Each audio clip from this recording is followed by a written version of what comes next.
On va prendre un exemple, vous allez voir, ce sont des images qui sont diffusées pour la première fois par l'armée israélienne. Ce soir, vous allez voir un soldat d'une unité spéciale, l'unité Yahalom, aux prises avec 2 terroristes dans une maison qui sont cachés derrière l'entreporte là que vous voyez là. Vous en avez vu un d'ailleurs s'approcher du soldat, ça se passe vraiment à quelques mètres. Il élimine le premier soldat, vous voyez son corps dans le cercle rouge, puis vous allez voir une grenade qui va être lancée dans sa direction par un autre terroriste. Voilà, ce soldat qui évidemment a reculé juste à temps, qui semble un peu sonné, mais qui reprend le combat, vous allez voir, pour éliminer le deuxième terroriste. Ça va se passer, vous allez le voir aussi, à bout portant. Ça donne une idée de ce à quoi sont confrontés, voilà, le deuxième terroriste qui est là, dans l'entrebâillement, et qui est éliminé à son tour. Combat au corps à corps. Olivier Rafovitch, colonel Rafovitch, c'est évidemment un exemple de ce que vivent les soldats de Tsahal. Écoutez, ce sont des combats presque de corps à corps, comme vous le dites. Yahalom est une unité spéciale du génie militaire, une unité d'élite.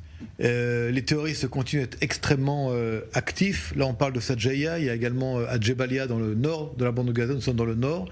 Il y a également des combats extrêmement intenses et ce qu'on appelle fierce combats, féroces, dans le sud avec Khan Younes, qui est encerclé à la fois par les forces de Tsahal, mais également il y a des forces commandos qui travaillent et qui sont à l'intérieur pour aller véritablement chercher les terroristes, les arrêter, les éliminer.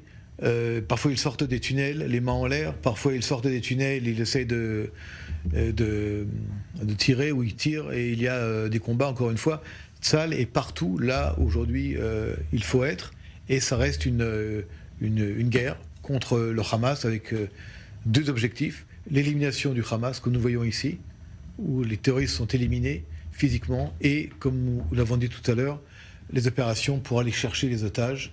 Et ça prend des risques, ça demande des risques, pardon, mais Tsahal est déterminé à faire ces 2 opérations, à la fois pour les otages, à la fois d'élimination du Hamas en même temps.